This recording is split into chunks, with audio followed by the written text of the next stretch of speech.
So we'll go to Onco, and we'll probably spend, I don't know, 20, how much time do we have? We can do 20, 25 minutes on Onco. A few minutes. Do we have until noon or 11:50? Whatever. Okay. Well, we'll definitely be done by noon. So let's do. Any questions, by the way, in the first 2 hours? Nothing? Good. If you have a question, you can always email me. And if you are working anywhere and you ever have a wormy question, always feel free to send me an email or give me a call. I'll probably talk a lot. It won't be very helpful, but I can probably at least get you pointed in the right direction. Probably about some new, Katy Perry songs. So onchocerciasis. Onco is another morbid disease. These filarial infections, ones that cause a lot of disease, they don't kill, but they cause morbidity. And that's generally true for most worm infections when they cause substantial morbidity. It's caused by an organism called Onchocerciasis, which is really a progressive disease. And where it causes morbidity is in the eye and the skin, not really the lymphatic vegetative, much smaller fun. I should really update this map. I actually looked last night and couldn't find a better one. They were all too complicated. Most of these red marks are gone. In the Americas, there's a little area here, which is kind of where the FARC resides, where the difficulty of onchocerciasis. But it still remains a large problem in Central and Western Africa. I go by these numbers, that 18 million people are infected. As I mentioned before, some people may make the argument that that's an underestimate.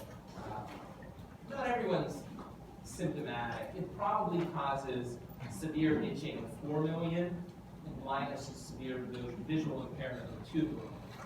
That might not seem so terrible, but blindness is terrible, and itching can be terrible. If you've ever had a condition where you itched for a night or two and you couldn't sleep before it, so I've talked to patients that have itched for years, and it's suffering. Why is it called river blindness? This is easy. Yeah, it's near rivers. It's right. So the black flies like to live on the banks and breed on the banks of these rivers, and they don't fly very far away from the rivers. So actually, if you look at more precise epidemiological maps of Africa, you'll see that there are some areas, the areas that are endemic really outline the major rivers. And I would make the argument that when you're seeing a return traveler and you're thinking of a tropical infection, in general, you really need to take a good history of exactly where they travel, right?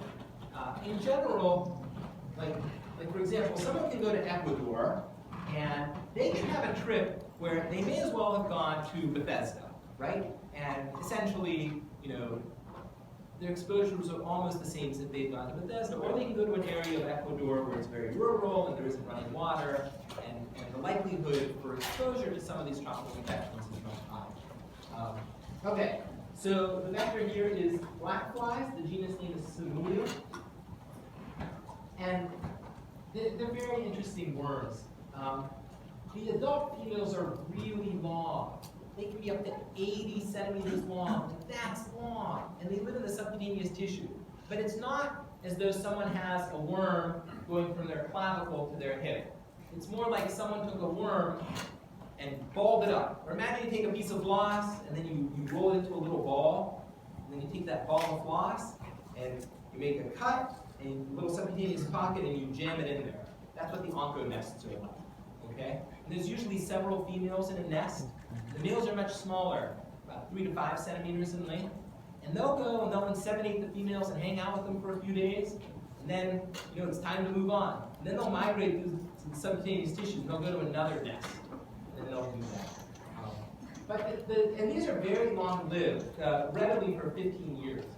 The microfilaria really go in the upper 1 millimeter of the skin. These are kind of lap feeders. They'll bite and lap up whatever's there, the top 1 millimeter of the skin, and they'll pick up the microfilaria. And it's the microfilaria that cause the itching and that cause the eye disease. So what kind of diseases of the skin? Well, generalized pruritus is the main one. The adult worms cause nodules, but that's just cosmetic. And then everything else on skin is just inflammatory response to someone scratching themselves all the time. And that'll result in depigmentation and lichenification or scaling of the skin. And then in the eye, it's mostly anterior eye disease, so scarring of the cornea, so keratitis. And there is, in a small percentage of people, posterior eye disease, so the retina can get involved. But the worms never really get to the retina. And that's thought to be an autoimmune phenomenon that the worms trigger against the retina. And then lymphatic obstruction can occur, but the worms never get into the lymphatics. It's thought that in a minority of patients, there's just an exuberant inflammatory response against the worm infection that will result in these large body lymph nodes that cause some lymphatic dysfunction. So here's a young child, and here's an onchocerciasis nodule. In general, onchocerciasis nodules will be clinically apparent in areas where there isn't a lot of subcutaneous tissue. So the wrist or the shins or the forehead. But, you know, the fatty part under the arm, the buttocks, and the thigh, it's easy to hide some nodules. And if one takes a nodule out and cuts it in half, this is what we see. So here, this person has itchy skin because of the microfilaria. You can get these erythematous papules. Now, when people scratch themselves, right, they can get depigmentation because they're scratching themselves. They get this orange peeling of the skin. This is a patient I saw that has this very unusual manifestation of onchocerciasis called SAUDA. No one understands, but it's basically single limb involvement with onchocerciasis. And it makes no sense because, you know, if you have microfilaria crawling around the skin on the thigh, and they can live for up to 2 years, there's no anatomic barrier to prevent it from getting to the other leg.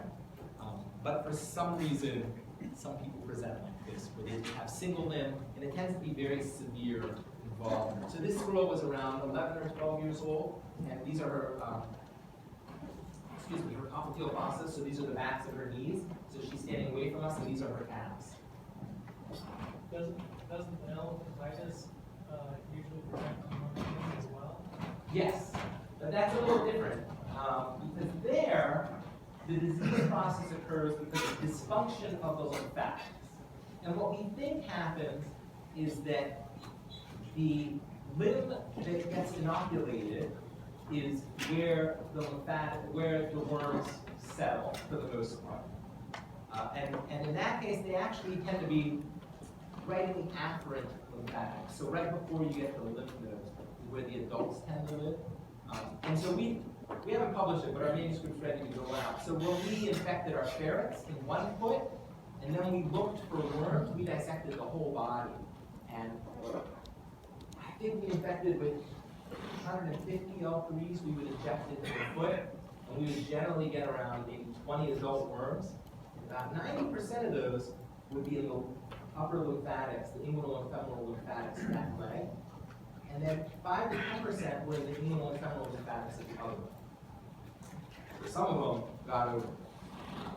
But it's a little different because if you have microfilaria on the skin, in my mind, they're just going through the skin's all over. And then this is the eye disease. This is just a picture of people in a village leading other people that are blind with sticks. And what happens is the onchocerciasis is just traveling in the top level of the skin. When it gets to the eye, it'll keep going across the cornea. And usually it'll just migrate across the cornea and get to the other side and keep going. But they do have a lifespan. And if no fly picks up this larva, this microfilaria, it may die when it's in the front of the eye. And then you get a little inflammation. You get this little dot of a scar. And over time, you get a lot of dots.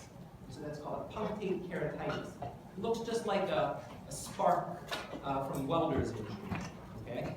And the problem is, if this goes on for a long enough period of time, one can get so many scars that they all coalesce. So this is sclerosing keratitis. Now in theory, this is curable with like a corneal transplant, but most of these patients don't have access to that level of care. And this is just a picture of those boggy lymph nodes that can occur and cause some lymphatic dysfunction.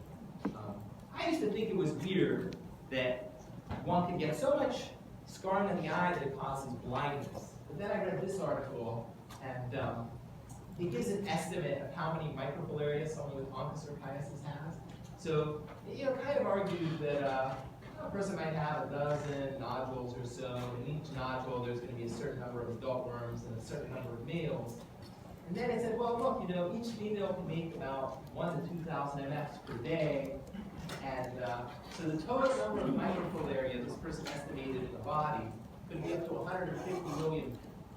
And he estimated that every day you can have, up to 1 or 2 or even 3 million microfilaria dying. So you can see how if that happens over 5 to 10 years, maybe enough have to die when you're in front of the This is not a common disease of travelers. It's even less common with lymphatic filariasis. What we see most commonly in the United States is loa. But even that, you have to be abroad for a while. Generally, people will really give you a history, like that person I presented at the beginning with the loa, where he'd been going to the CAR half a year for years. And they're usually living in places where there's a lot of arthropod exposure. So, if you look at travelers that do get onchocerciasis, on average they've been living in country for 2 years. What's interesting is that time to diagnosis can take a long time because people will come back, their skin will itch, and it may never be diagnosed because they'll just think they have allergies. Skin findings are common in travelers. Eye findings are rarely seen in onco. We don't see blindness in Americans. Probably just because they don't have the burden of infection. And then when we look for the microfilaria, which we do by skin snips, it's often negative. So how do we diagnose it?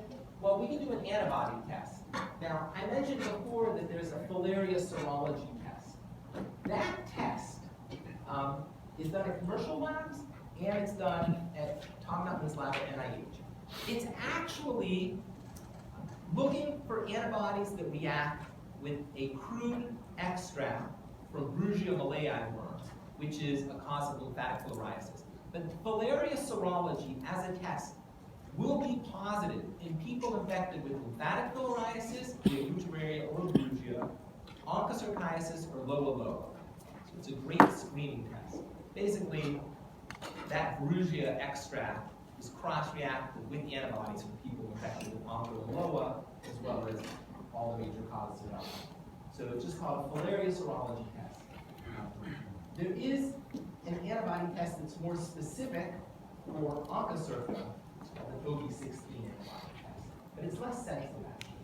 And then you can try to find the worms by doing skin snips or by dissecting out a nodule. In research labs, in addition to histology, they can try to amplify DNA. This just has a little more detail that you probably don't need to know for the filaria serology that are available. When you send it out, they'll give you both a total IgG against filarial antigens as well as the IgG4 component. And then this OB16 antibody, less sensitive but more specific for onco. This is how we do skin snips. What you do is you go to your friendly neighborhood ophthalmologist, who maybe is in the clinic down the hall from you, and when they're not looking, you grab one of their corneal punches, because they're expensive. And but you can reuse it if you autoclave it. And so you grab this, and they use this, and this sounds ghastly, to biopsy the cornea. It sounds horrible, right? It's like biopsy the cornea. But we're not going to do that. What we're going to do is we're going to take someone's skin, we just pinch it, we take the little corneal punch, and you just squeeze tight. That'll give you a 1 millimeter by 1 millimeter by 1 millimeter cube of skin. And then you just put it into saline, and you just look every few hours for about 24 hours to see if you ever see microfilaria swimming out. And in a research lab, they can also do DNA-based tests on the skin. And in general, if you're just doing random skin snips, you'll do it on the shoulders, on the flanks, and on the thighs. If you see a nodule, you take skin snips around the nodule, because that's where you should have the most microfilaria. Then, of course, if there's a nodule, you can just biopsy it and see if it's full of worms. That'll be the diagnosis. So, ivermectin has been the treatment of choice for onchocerciasis. It doesn't kill the adult worms, but it kills the microfilaria. The microfilaria are what cause symptoms, it causes the eye disease, and it causes the itching. So ivermectin is pretty cool. And you all know the story of ivermectin. So it's a neat story. I'll tell it quickly, because I've told long stories. It'll be a shorter story. Bill Campbell was at Merck, and in the 70s, he was told he was hired, and his job was to discover new anti-worm medicine. I'm going to make the story longer, because what he was doing was he was testing extracts from different bacteria and other things that grow to see if they have anti-worm activity. You might say, well, why would somebody do that?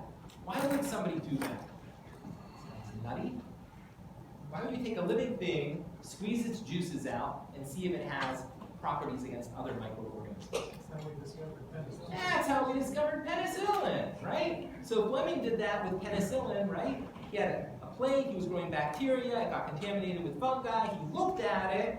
Your average scientist would look at it, like I would have looked at it and been like, there's fungus on my plate, and throw it away. But Fleming did not. Fleming looked at the plate, and what did he see near his fungus?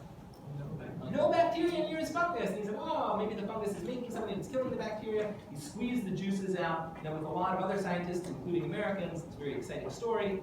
It is an exciting story. They were so scared that the Germans would get penicillin that they actually would put mold into their lab coats, so they always had it on them. So it was an exciting story because penicillin kind of changed the course of medicine. But Fleming discovered it, and then after Fleming discovered it, what does everyone do? Everyone and their sister goes out into the world and finds the most disgusting things they can, grows it up, squeezes its juices, and looks for medicinal properties. That's how we find cephalosporins.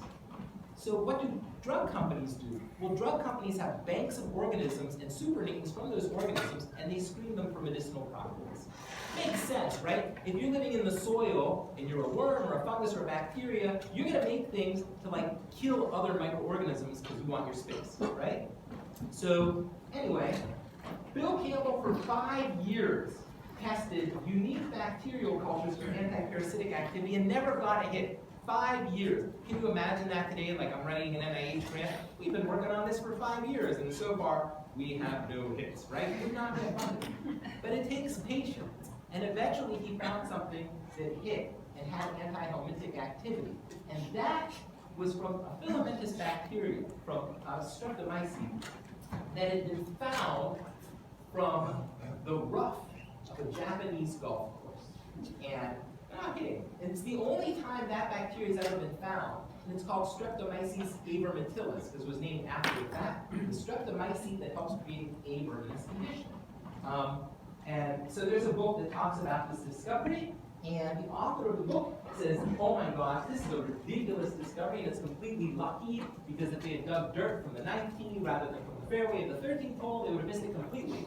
But, and this is, I'm going to point out the year, this was published in 2007, and the discoverer of ivermectin, Bill Campbell, says this wasn't luck. We were looking for something that was radically different with properties against parasites, and we found what we were looking for. And history has come down on the side of whom? On Bill Campbell, because in 2015, what did he win? Won the Nobel Prize for the discovery of ivermectin. So why is ivermectin so important? Well, he won it, and his Japanese collaborator who had identified that Streptomyces, they won it because ivermectin has been used in mass campaigns to decrease the burden of river blindness. And it's been very successful in doing it. We've pretty much eliminated from the Americas from decades of giving ivermectin. So now they'll actually do those strategies in combination with vector control programs, which you can do against black flies. So that's the story behind ivermectin. It's a great drug. It works against glutamate-gated chloride channels that only exist in worms and arthropods, but do not exist in people. So it's a unique target. So whenever you have a unique target, that makes for a good drug. And the original form, they called it avermectin, but then the drug company, they kept messing with the side change, and they called it, they hydrogenated it, so they call it hyvermectin. And then they said, well, that's too annoying. No one can say hyver, so they switched it to hyvermectin. It's a complicated molecule, and it works well. Rare adverse effects, though you can have inflammatory effects with worms. And it's the drug of choice for strong disease and for onchocerciasis. And it works for a lot of other nematodes, plus for ectoparasites, so arthropods, such as scabies, which are mites, and lice, which are insects, right? And if you have kids and you live in suburban Maryland, I don't know, is anyone from here? Because I will tell you, all the schools in suburban Maryland have lice. And you go to the pediatrician and they say, oh, just take these pesticides and put it on your kid's drugs, really safe. And you'll say, how about just a dose of ivermectin? And they'll say, oh, we don't like giving systemic drugs to kids. I'm like, come on, so much easier and safer. There is ivermectin shampoo now for lice, but they charge like $400. Yeah, it's crazy. It just came out like 2 years ago. Okay, so the problem with ivermectin, though, is it only kills the microfilariae. The adult worms can live for 15 years.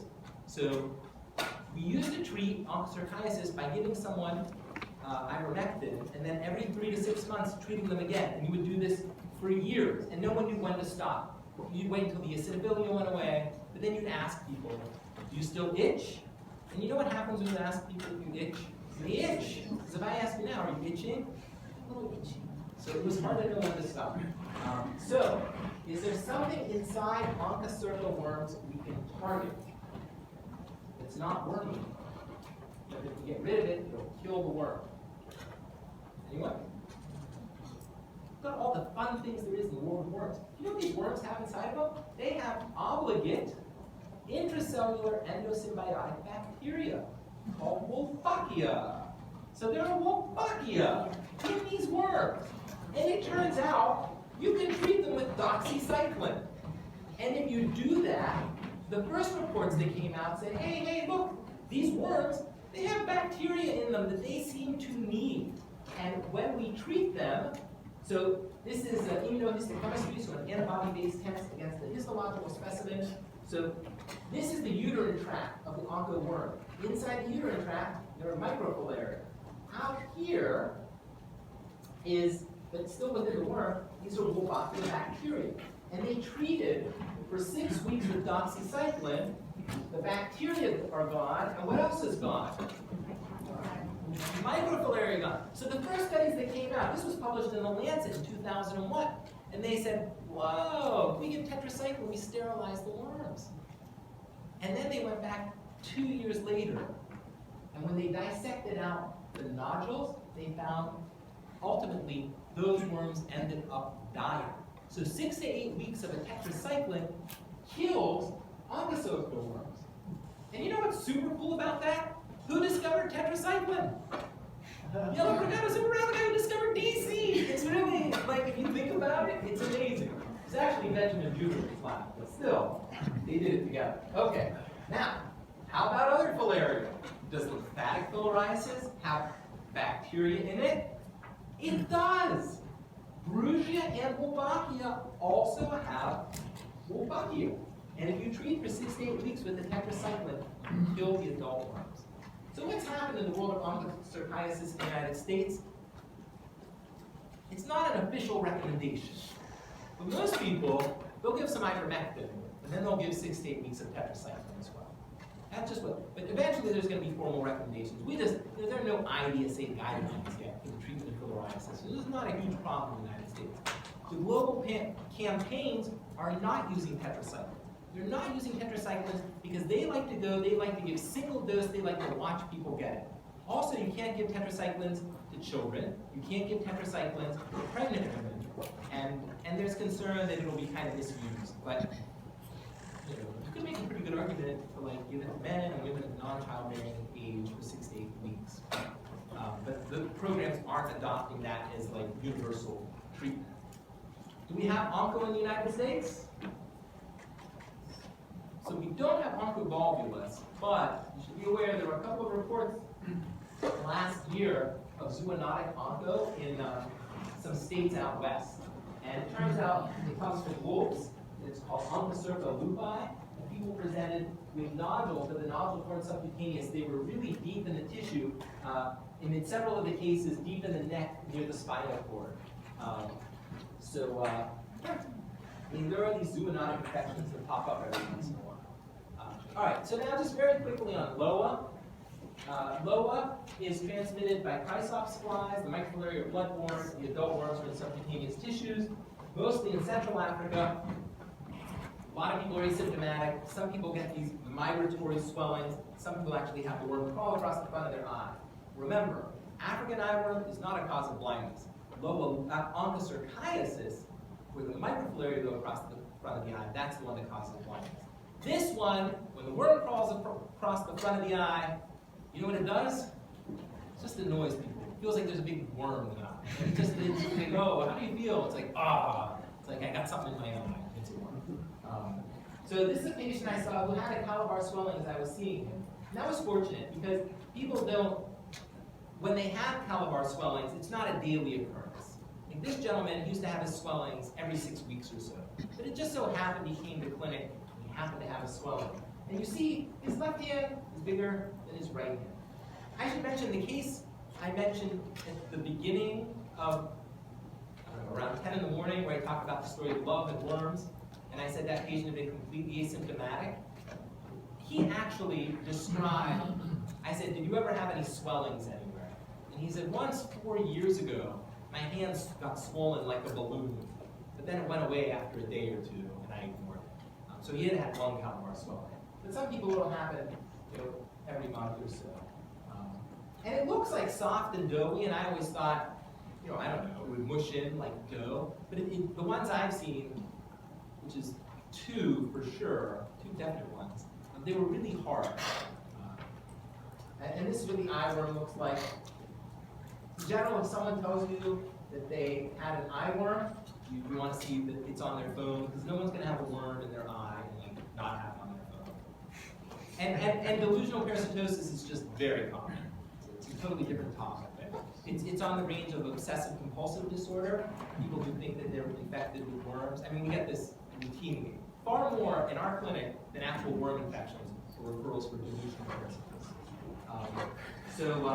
And again, as with our other filarial infections, it's less likely that we find adult worms, and it's more likely that we see allergic symptomatology in Americans with loa loa. One woman I saw who had loa loa, she had done a Peace Corps in Africa, and she'd come back to the United States, and she kept having swelling and itching of her hand, and everyone kept thinking she had an allergy, and they had her wear gloves and change her bicycle handlebars and all sorts of things like that, change the detergent she used, but really she had a worm infection.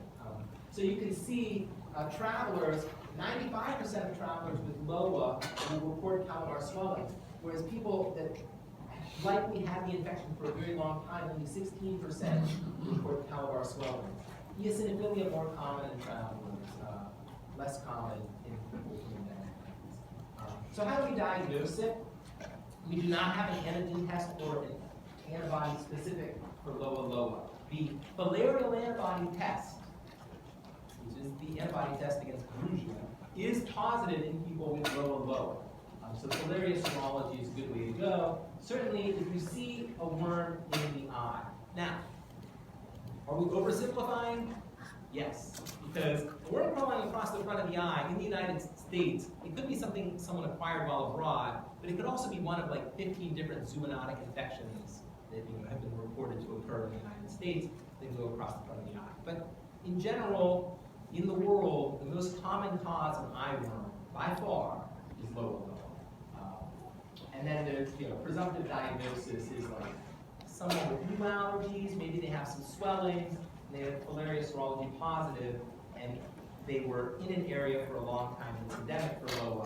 That's a presumptive diagnosis.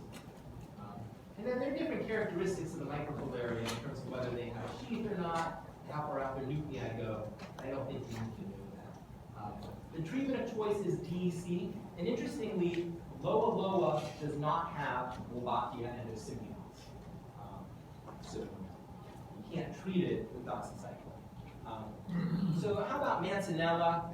I'm just going to spend 2 minutes just to take you through it. I really doubt that we tested on it. You should just be aware that it exists, and they're pretty common. We just don't know a lot about them. There's Lizardi, Persans, and Streptocerca. And again, this is more just for reference for you. I focused on the major ones. If you learn LF, Onco, and LOA, you're good. They live in different places. Streptocercus is a lot like Onchocerca. It will live in the skin, the microfilariae go in the skin. Ozardi and perstans typically live in serous cavities, so in the peritoneal cavity or the pleural space, they can even live in the pericardial sac. And then they'll release microfilaria, which in the case of perstan goes to the blood. Ozardi can go to the skin and the blood. Ozardi can also be adult lymphatic. So Ozardi, parts of Central America and parts of South America, including some rural parts here of Argentina and Bolivia. This is transmitted by these insects called midges and by a different black fly, Simonium amazonicum. There's no known treatment, and people seem to be asymptomatic, so we don't know if it causes disease, but there are some studies suggesting it causes disease. It's hard, when you don't have treatment for something, it's hard to know if it's pathogenic, right? And then usually the populations that have this have a lot of different helminth infections as well as protozoan infections, so it's just hard to ferret out what's going on. And then there's perstans. There's more evidence that perstans causes disease. It's present in tropical Africa and South America. There's actually a lot of people infected with perstans. It's estimated that at least 30 million people have it. What's interesting is that doxy will work against Mancinella perstans.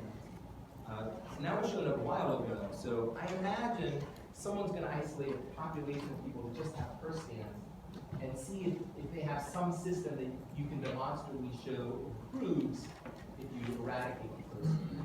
And then there's Streptocerca, which is just present in Africa. And the microfilaria have this little hook to the tail called a shepherd's croak, which is pretty distinctive.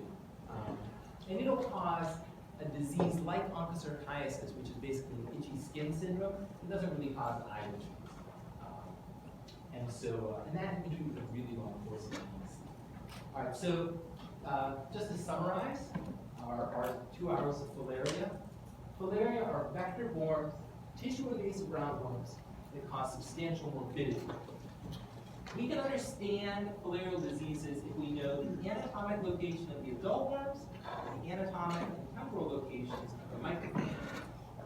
What would you consider it? In general, you should consider it in anyone who's traveled abroad, but in general, not just a casual trip, not like on one week conference, right, at a hotel. Like that's not the patient. It's someone who's gone abroad for a while, has substantial exposure to arthropods, and has something that looks like a new allergy, eosinophilia or IgE, maybe they have itching, maybe they have some swelling, or there are cases of people that come back and have lymphedema due to filariasis, and the history of travel to a filarial endemic area. Yeah. And if they have those, you might say, well, maybe it's a filaria test. Maybe it's a filarial infection. And here's the easy part. Once you think of that, all you need to do is send off a filaria antibody test. If it's negative, you're pretty much done. It is within the realm of possibility that you'll miss it with a filaria antibody test. It would be really unusual. So unless it's a classic case for it, you kind of just take it off the board. Now, if you think it's real, you call me, call someone else that works in filariasis, and we can talk about it. But usually, that's all you need for a screen, so it's really nice. Once that test is positive, there's a lot of testing we do to figure out which filarial infection it is, and I went through some of that today. But for the most part, you're going to do that in conjunction with someone who has experience with this. And we can actually guide people over the phone on like what kind of diagnostic approach. You probably want to talk to someone about it. And then remember that treatment's a little tricky because DEC, which is still considered the treatment of choice for lymphatic filariasis and loa is contraindicated on onchocerciasis and high low microfilaria. So before you treat anyone, you want to talk to someone who's done this before. And finally, remember that endosymbiotic bacteria in lymphatic filariasis and onchocerciasis represent a novel target, and 6 to 8 weeks of tetracycline therapy can actually result in death of the adult worms. Any questions? All right, well, it was a long morning. Oh, yeah? Yeah, I just wondering, about the Plasmodium also classified in parasite. Yeah.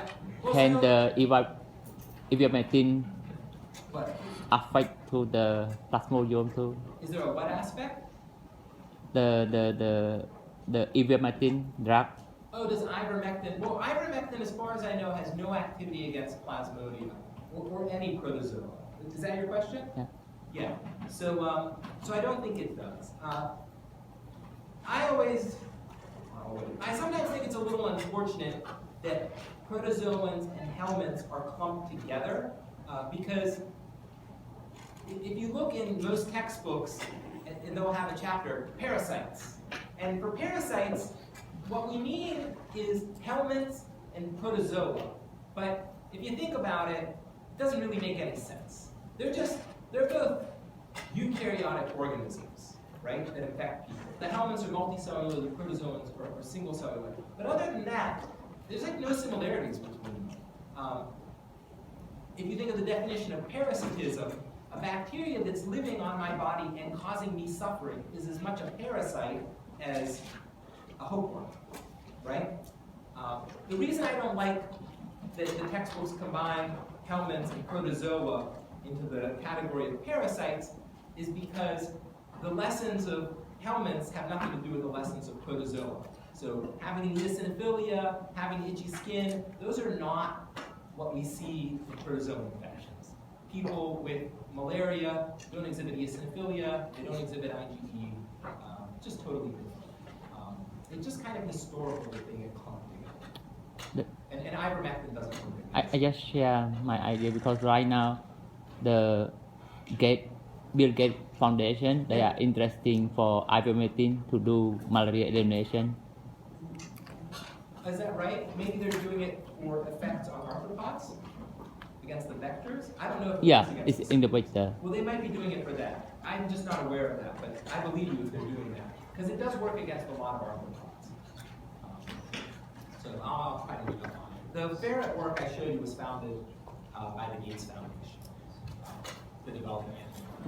All right, I'll stop there. Thank you all very much. I know it was a long 3 hours, so thanks.